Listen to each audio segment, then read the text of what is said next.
My name is Catherine Ellis, 36 years old, and I own a small antique shop in the historic district of Savannah, Georgia.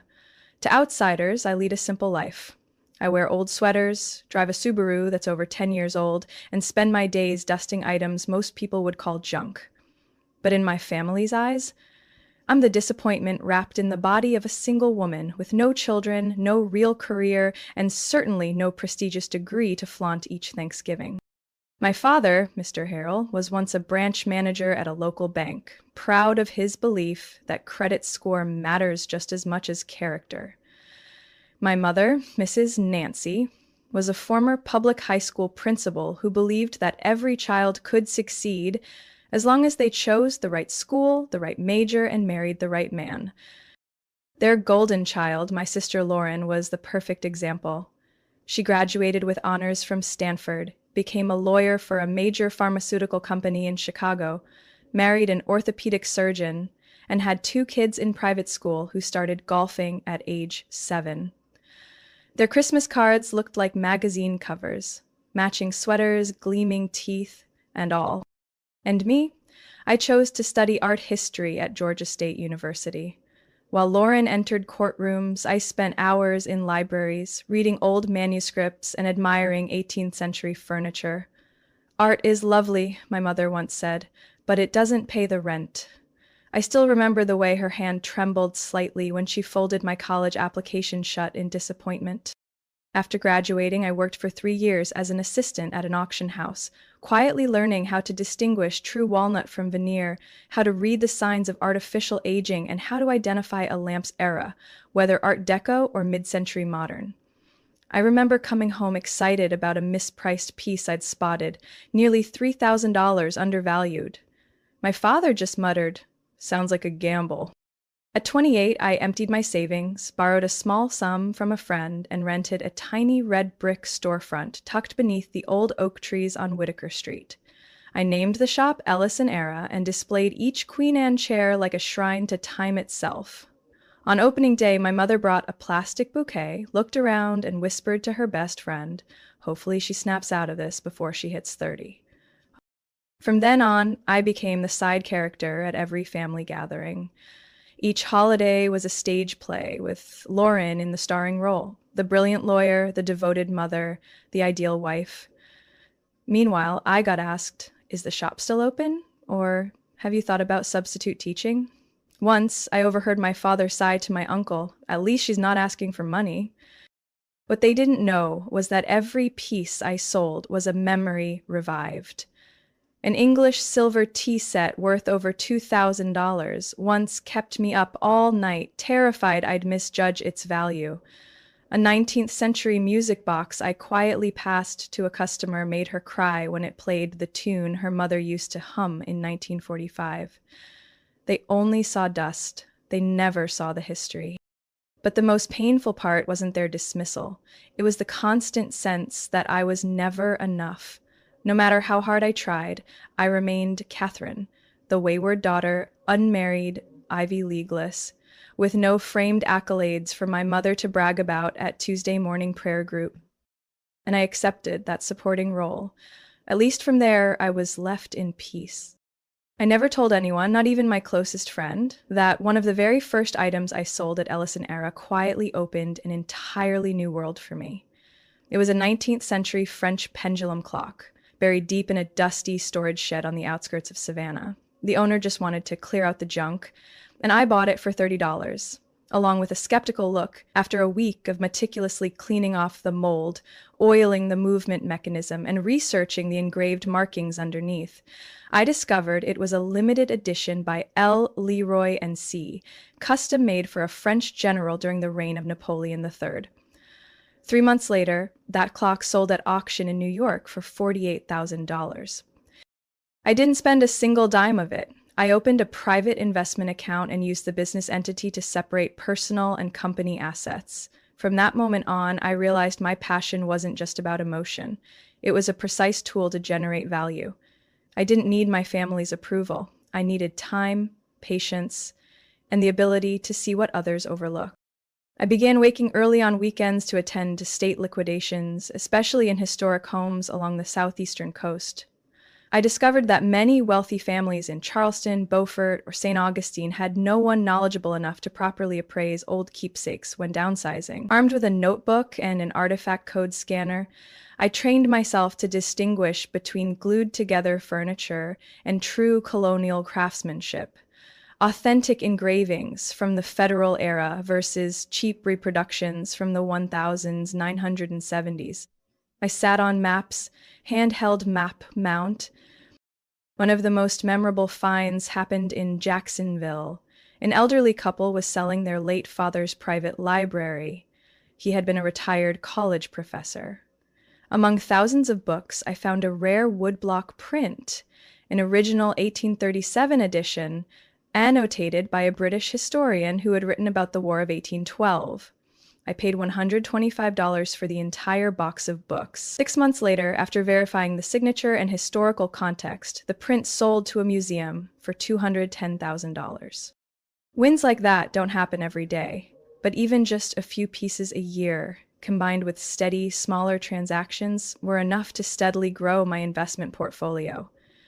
I didn't keep anything under my real name. I formed an LLC called Camellia Holdings, hired a private financial advisor in Atlanta, and gradually, I bought the very building where my shop was located.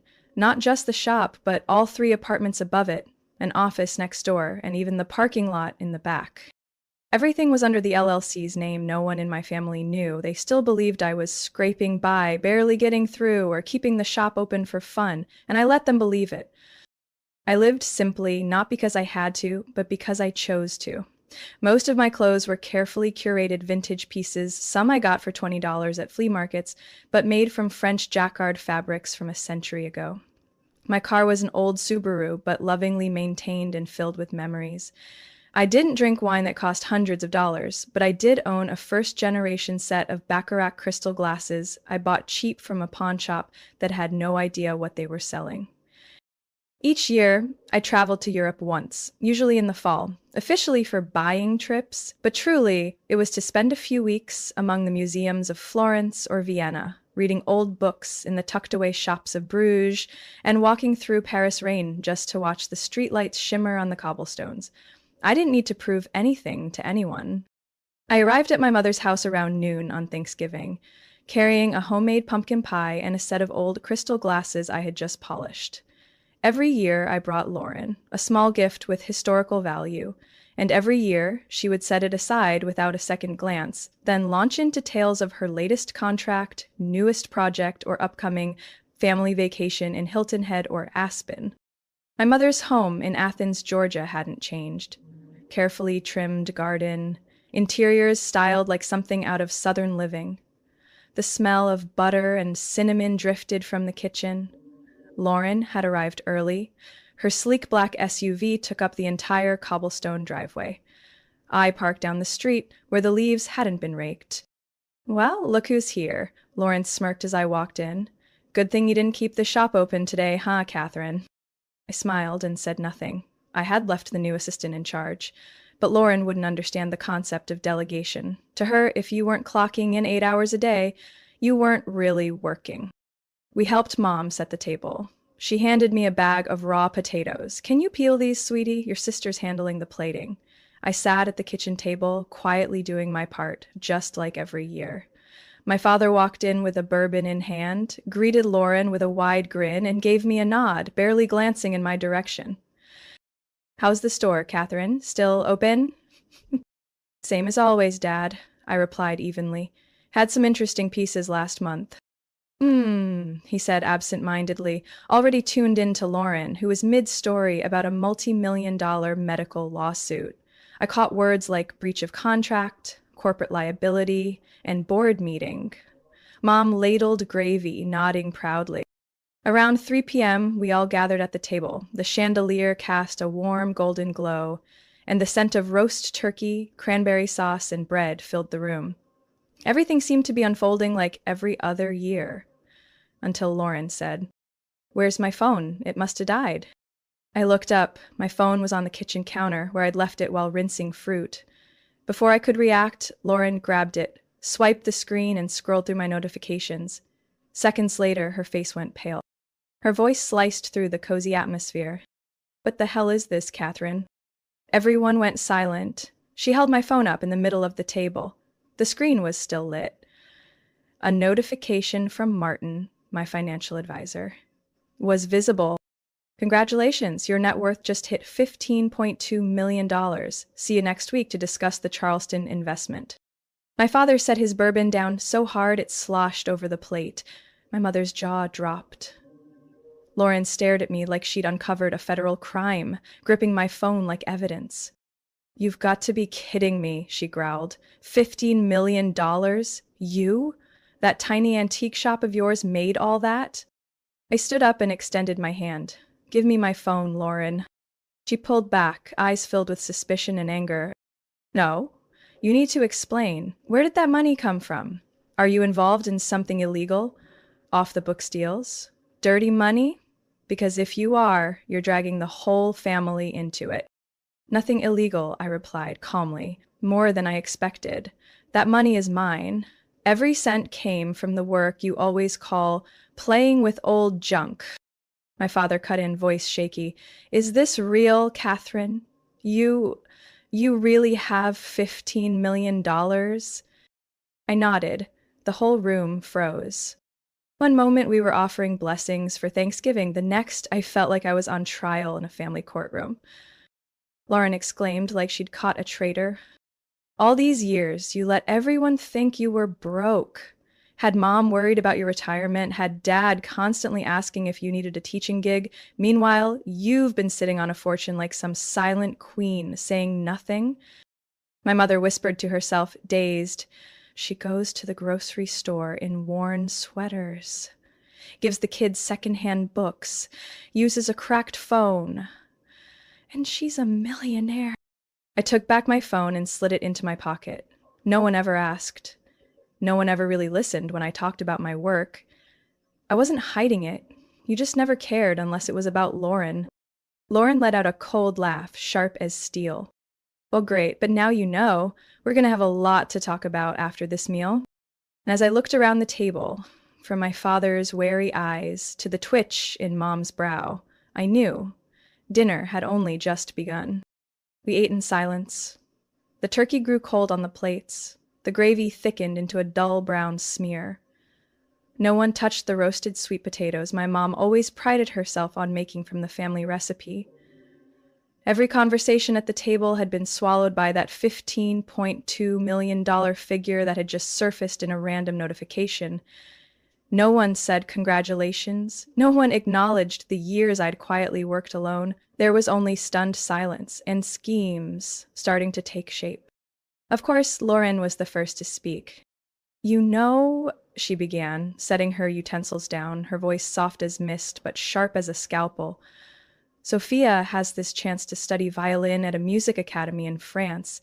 It's a competitive spot, Catherine, but tuition and living expenses are almost impossible to afford. If you helped, she could make her dream come true. I looked up and met her eyes. Are you asking me for money? It's not asking, Lauren replied, unblinking.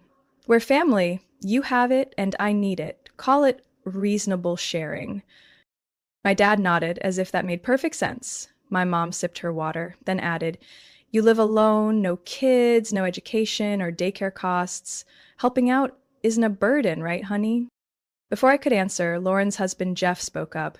He rarely chimed in during family talks, but not today. The truth is, Jeff said, crossing his legs, you're letting money sit in an account while your sister is scraping by with tuition, mortgage, and daily expenses. Catherine, you wear secondhand clothes, drive an old car, live in a tiny apartment. Do you really need all that money? I set my fork down. Are you saying because I live simply, I don't deserve to keep what I earned? Jeff shrugged. All I'm saying is, if you're not going to use it, someone else should. What about the work I put in? I asked, keeping my voice calm.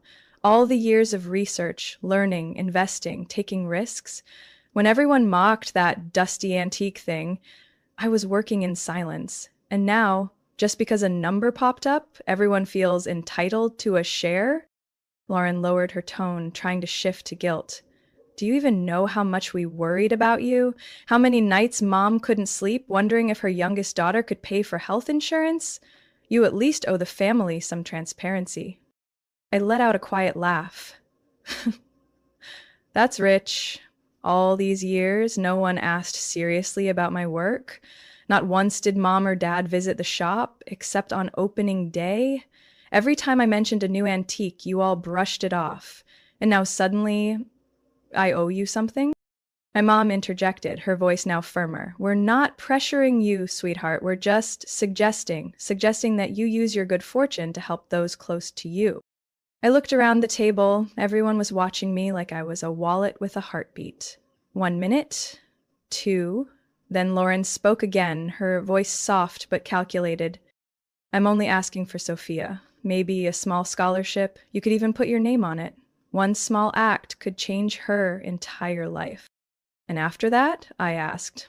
Then it'll be Max, then your mortgage, then mom and dad's roof. What do I become? A bank? An ATM with shared DNA? Jeff sighed, showing impatience for the first time. Catherine, don't be dramatic. You don't need to give it all, just maybe 3 million. That still leaves you with 12 million to enjoy. I turned to Dad, who'd been silent the whole time.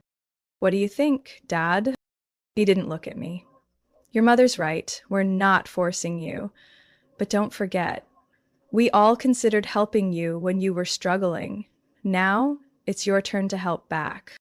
I nodded slowly, a cold, hollow feeling rising in my chest. I had expected surprise. I didn't hope for applause, but at least some recognition that I had worked for it. Instead, they looked at me like a number on a spreadsheet. No one asked what I had learned. No one asked what I wanted. They calculated, divided, and called it love. I looked at the clock. It was close to 4 p.m. I need some air, I said, pushing my chair back. Catherine, my mom called, don't leave in the middle of dinner.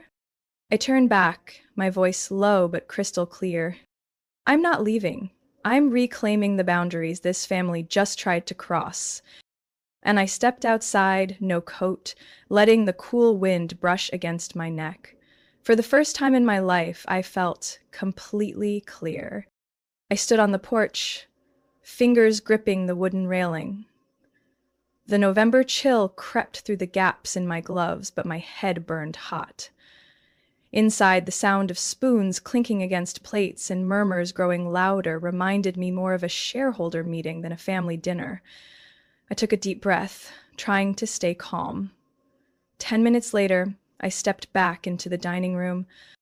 Before everyone continues dividing up my bank account, I said evenly and slowly, I need to make one thing clear. All three turned to look at me like I was some insolent student daring to challenge the principal mid-speech. My money didn't come from luck. No one in this room helped me when I was starting out. No one checked in when I was hauling inventory at 6 a.m. or came home after 12 hours surrounded by dust and the scent of rotting wood. So why does anyone here think they have a say in how I spend it? Lauren leaned back in her chair, arms folded. I'm not saying you didn't work hard, Catherine, but if you love this family, truly love it, then sharing shouldn't be such a burden. I gave a flat smile. I don't lack love. I lack mutual respect.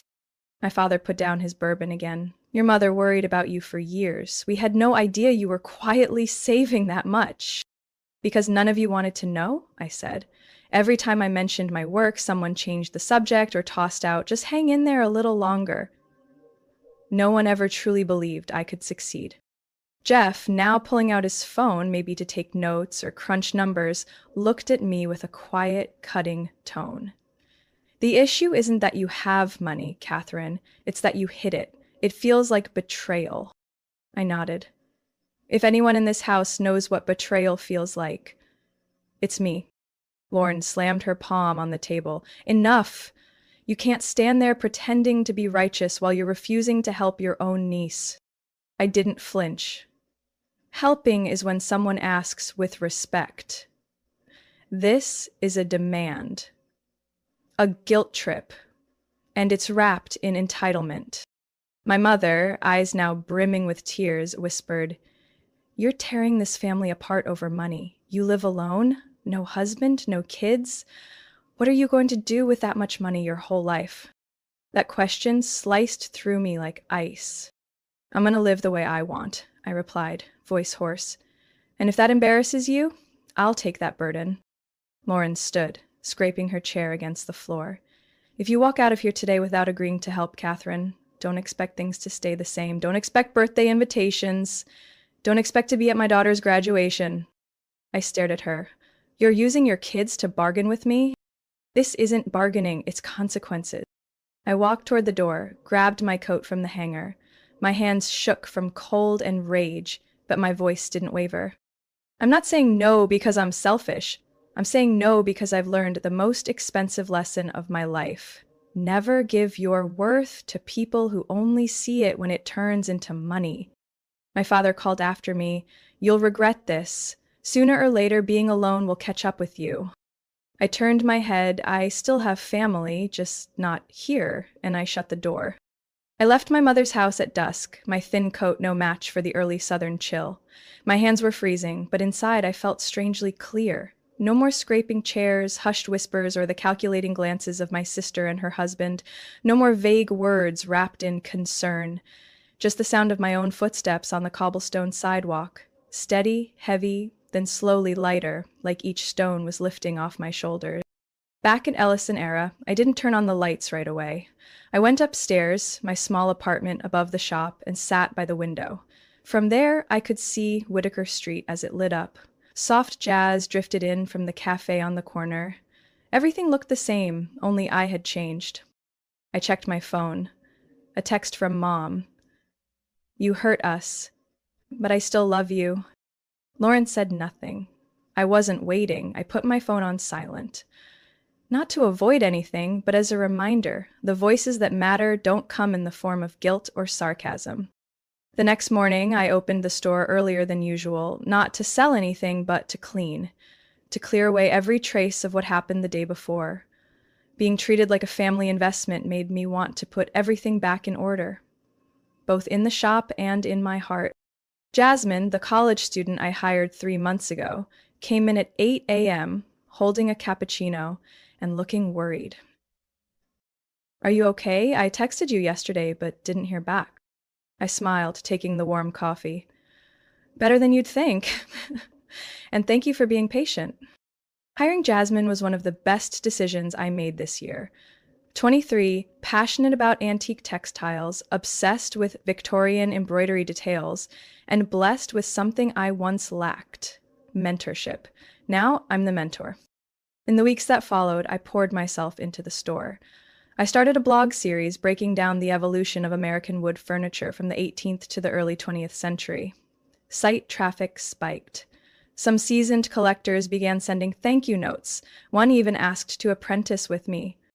I hosted a talk and tea on the first Saturday of the month, inviting loyal customers, older neighbors, and a few university students. We sat among antique pieces, sipped mint tea, and listened to stories about an oak mirror once owned by a nameless female painter from the Civil War era, or a set of glass goblets forgotten in a Charleston cargo hold. No one at those events asked how much money I had in the bank. They asked things like, "Did this box once belong to someone notable?" Or, "How can you tell real hand stitching from 20th century machine work?" They cared about the history, not the profit. One afternoon, while packing up a ceramic piece headed to California, I got an email from a small museum in Nashville. They wanted to partner on a short course about colonial furniture-making techniques. My name was recommended by a university professor I once helped authenticate a 19th century dining set for. That was the moment I realized I was no longer a shadow in Lauren's family. I was my own person, with a voice, an impact, and a community. On a December night, I locked up the store and crossed the street to the bakery, where Mrs. Marie, the 68-year-old owner, was waiting for me, as usual. We sat at the table by the window, sharing warm apple pie and cinnamon tea. She was the first to hire me to appraise antiques for a local event, and the first to tell me, "You've got eyes that notice what others miss. Don't let anyone make you close them." I told her, briefly, what happened at Thanksgiving. She didn't ask for details, just said, "Blood isn't always family. Sometimes family is who you choose." I came home late that night, the wind whistled through the old window panes, but I didn't feel cold. I opened my journal and wrote a single line. No one can cut you off from what you've built with your own hands. I need them, I have me, and the ones who truly see me. January arrived with a chill in the air and quiet, resolute changes. I hung the announcement for my first class on the front window of Ellis and Era. Antique Appraisal and Preservation course begins January 14th, maximum 8 students. Within just 3 days, the class was full. Among the registered names were a 72-year-old lady who adored French porcelain, a retired high school history teacher, 2 college friends majoring in interior design, and even a well-known chef from Charleston who wanted to open a 19th century-themed restaurant. They came from all over the state, bringing with them curiosity and reverence that moved me deeply. In the first few classes, we gathered around a beautifully carved walnut table I'd recently purchased from an abandoned church. I didn't lecture like a professor. I told stories about hidden carvings on the underside of Windsor chairs, the scent of 1920s shellac, and a table once dismissed as junk that turned out to be a rare post-colonial piece. As I watched their attentive eyes light up at each item, I realized I wasn't just teaching. I was passing on a spark. Jasmine, the young assistant I hired, now managed the entire storefront while I taught. She handled bookkeeping, displays, and had even begun learning how to date historical fabrics. One Friday afternoon, right after I wrapped up a session on Brazilian mahogany, Jasmine handed me a green envelope tied with a ribbon. "Open it," she said, her eyes gleaming. Inside was a hand-drawn proposal for expanding into the back of the store, a preservation workshop and a dedicated learning space. "We could do hands-on sessions," she said. "And if you agree, I want to turn this into a small training center for young people who love this field." I sat in silence for a few moments, studying the careful sketches and notes, then looked up and smiled. "Jasmine, you're dreaming big." "Because I learned from someone who dares to dream big," she replied. That evening, I called Martin, my financial advisor. After a brief conversation, we agreed to allocate $250,000 from my investment portfolio to create the Camellia Fund, an annual scholarship supporting students and independent learners with a passion for heritage conservation, antique interior design, or applied art history. The only requirement? A real-world project. By March, we received 43 applications from 11 different states. The first recipient was Lena Martinez, 27 years old, who had dropped out of school due to lack of funds for pursuing traditional woodworking conservation. She had attached photos of pieces she'd restored using historic techniques, along with a handwritten note. "I don't want to profit from what's new. I want to preserve the old so future generations can understand how their ancestors lived." When I called to share the news, Lena burst into tears. "You have no idea. You just saved me from going back to working in a convenience store." That line haunted me for days. I hadn't saved anyone. I simply did what I once wished someone had done for me, believed in my passion when I had nothing else.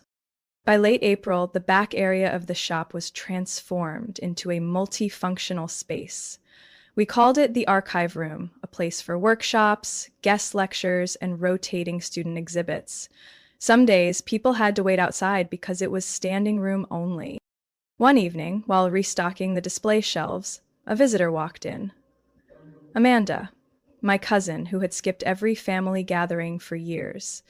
She now lived in Asheville, teaching ecology and timber frame restoration at a local college. "I heard about your class through a forum," she said, smiling. "Didn't know it was you. I just wanted to say, you're doing something extraordinary." I invited her in, brewed some mint tea, and after reminiscing about childhood, we discussed collaborating on a course combining material preservation with Appalachian ecology. I used to think my world was limited to 4 walls and antiques, but once I stopped waiting for validation from my family, I found myself connecting with people who truly understood the value of what I did. No certificates, no dinner parties with chilled wine and hollow compliments. I had the community I chose, the career I built, and a voice that no longer trembled under judgment. For the first time in my life, I felt I was living right, not because I had something to prove, but because I'd found where I truly belonged.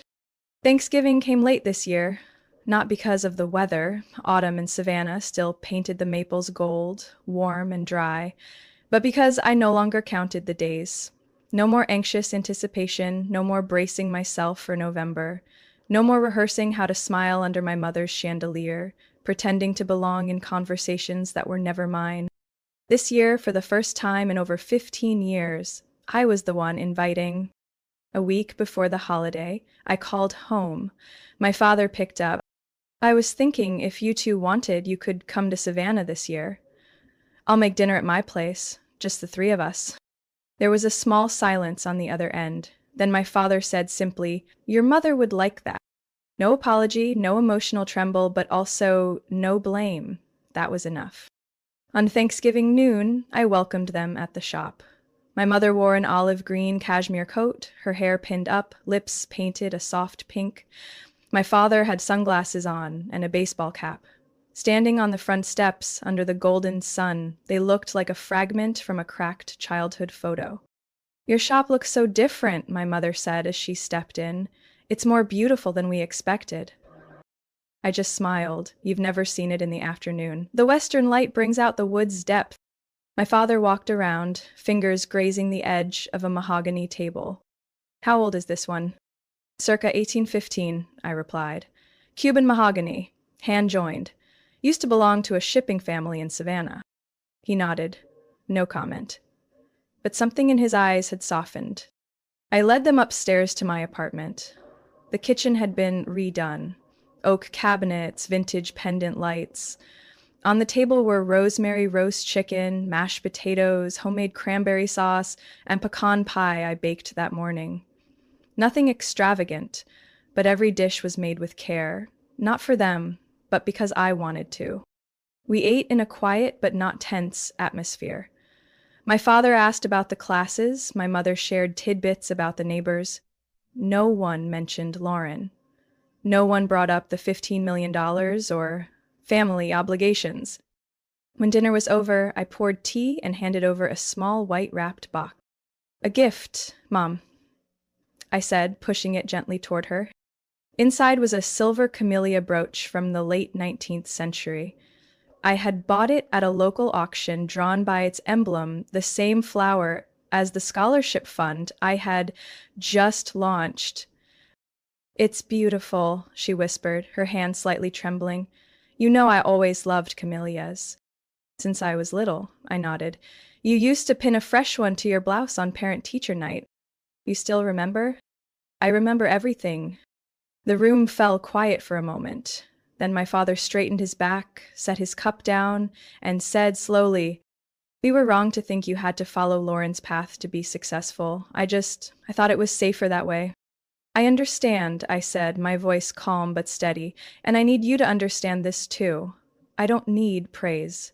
I just want to be seen as enough." My mother said nothing, she just nodded, so faintly I almost missed it.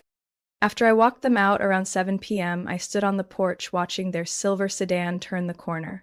No tears, no old ache, just one truth.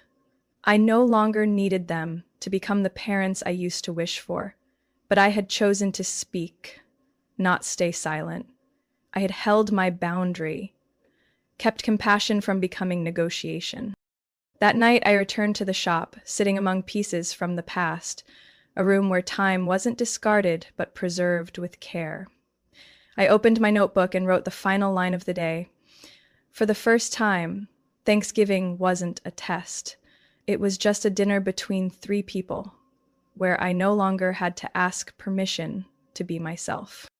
Maybe my family will never truly understand me, but from now on, they no longer have the power to define me. Catherine's story reminds us that true worth doesn't come from family praise or society's approval, but from the courage to live with purpose and protect our personal boundaries. In a world that often measures success by degrees or titles, she chose a quieter, steadier path and built a meaningful life with her own hands. Sometimes we have to walk away from imposed expectations to find real respect, starting with self-respect. What do you think about Catherine's decision? Would you have done the same in her shoes? Share your thoughts in the comments, and don't forget to subscribe for more powerful, real-life stories about family, courage, and healing.